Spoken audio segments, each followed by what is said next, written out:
immensely happy, exceedingly happy, because the happiness is the way of life. Let me share you a story which might help me to pass on my idea to you. There were two people admitted to Jegodong Hospital, occupied the same room.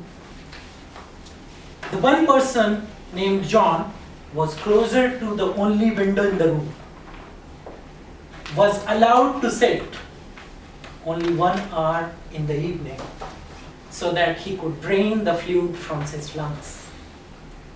The other person, Ryan, who was away from the window, wasn't even allowed to sit for a minute because he was so critically ill.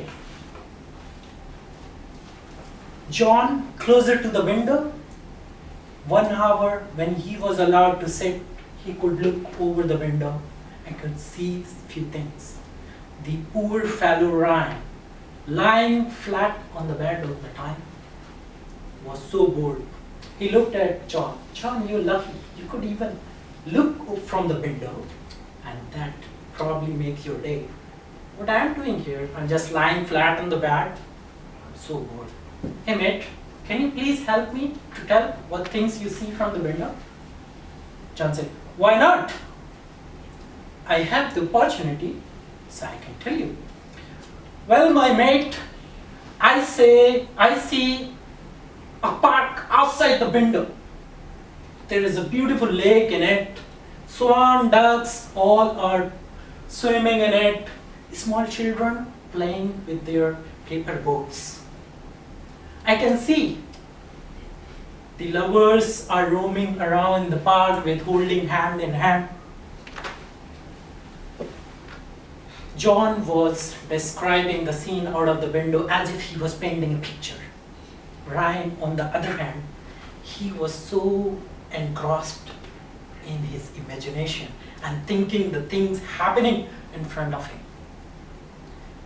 In that only 1 hour, John made that room live. Ryan could actually think that his world has broadened immensely and his boredom is gone. He is happy even though he can't see things. One fine morning, when nurse came in to bring the water to bathe their bodies, she found that John is no more. She was saddened, but to take the next step, she called attendants to take the body away. Ryan was so depressed, but he thought, when the time was appropriate, he asked nurse, ma'am, can I move closer to the window? Nurse said, oh sure, why not? She moved the bed closer to the window. Ryan propped himself up with painfully, slowly, was so eager to see the world outside of the window.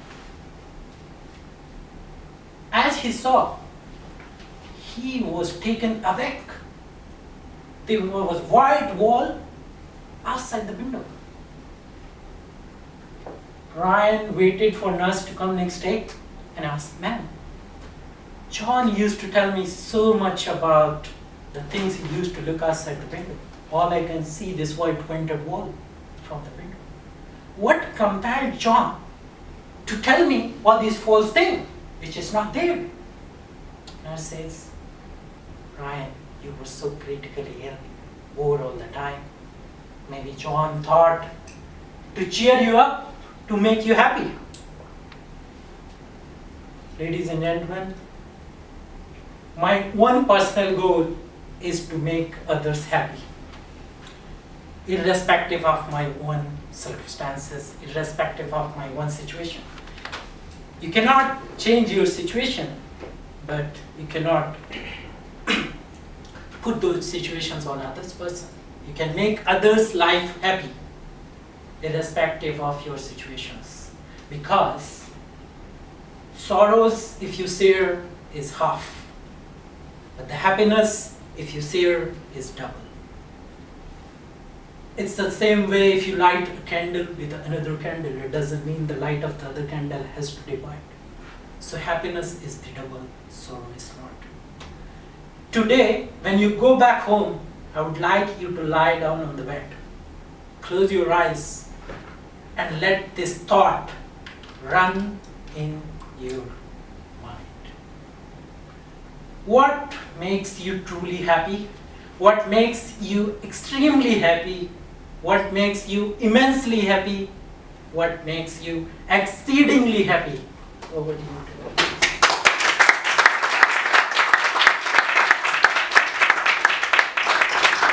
Thank you, Nitesh, for a wonderful speech. Hope all of us have learned something tonight. And now I would like to announce that we will have a 10-minute break and the refreshment is provided over at the right-hand side. Before that, can I have 6 volunteers for